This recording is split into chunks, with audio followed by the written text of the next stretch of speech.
पशूनां पतिं पापनाशं परेशं गजेन्द्रसकृत्यं वसानं वरेण्यं जटाजूटमध्ये स्फुरत्गाङ्गवारिं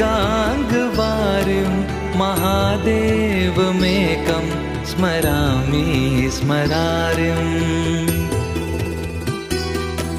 महेशं सुरेशं सुरारार्तिनाशं